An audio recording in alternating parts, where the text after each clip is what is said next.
Hi, I'm Cap. Oh, there we go. There we go. I'm Cap. Here's one. I'm Captain.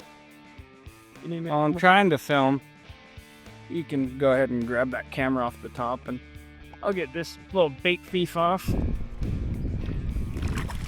little short. That's for sure.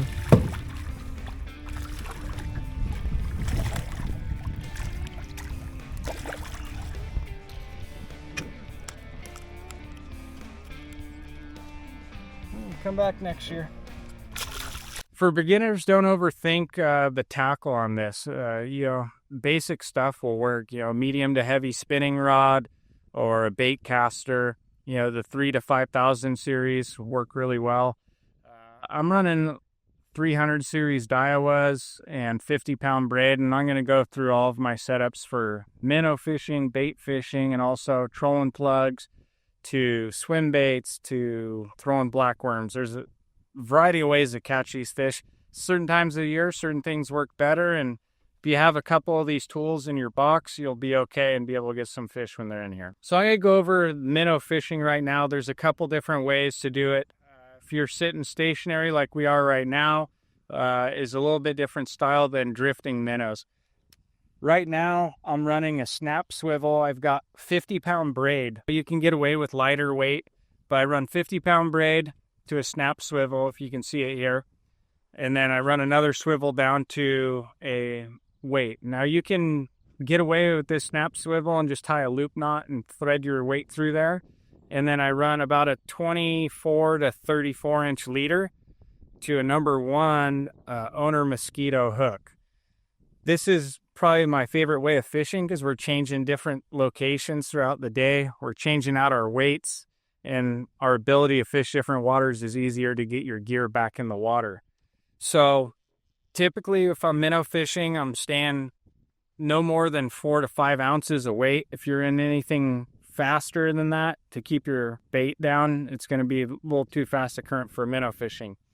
Now, if we're drifting minnows, there's another different strategy, and some people use it too. It prevents a little bit of snagging, and that's running a bullet weight that you see here.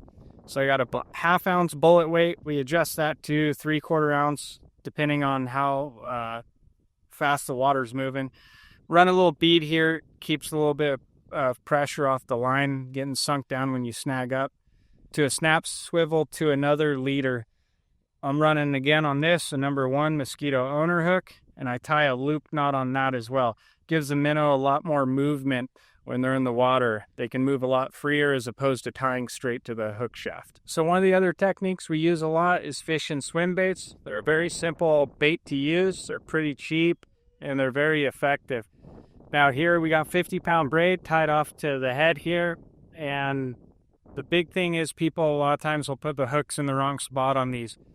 When you're setting these hooks in them, you want to come in through the top of the swim bait and come in about 3/4 away on that hook shank, then pull it up through the back of it. You want the tail down, you want the hook centered the best you can. There's a couple of varieties of colors that we normally use. We're normally using whites, pearls, or chartreuse, and sometimes we'll change out the colors of the heads to chartreuse, red. Just every day is a little bit different. When you're fishing swim baits or black worms, you want to cast along the shoreline as close as you can to the shore and bring it out into deeper water, and you're just basically swimming that bait right along the bottom of the river. If you're fishing from the shore, you can do this as well. I look for back eddies, casting it along the bank upstream and dragging it downstream towards you. So also, obviously we do a lot of boat fishing, but the guys that are on the shore, these are very effective as well. Cast them out upstream from where you're at, let them drag down and reel them in. You're going to just drag them across the bottom of the river. The things that's nice about a swim bait is you can catch more than one fish on a swim bait. You can probably catch 10 plus fish on a swim bait before they get beat up and you got to swap out. As opposed to minnow fishing, typically each fish we get on a minnow, there goes a minnow. And minnows right now are about $17 a dozen for extra large, so it can get a little spendy. So this is very cost-effective way to fish, and it's a very effective way of fishing as well. One of the other things too is people mistake what a boil looks like as opposed to fish spawning. Stripers do an open water spawn. They come up onto the surface. A big female or a hen, what we refer to, will be on the top of the surface, and a bunch of males will come in. They do an open water spawn. It's very different from a boil. The boil, you'll literally see the water boiling like in your pan. That's fish feeding on bait. We have a lot of salmon smoke coming downstream this time of year.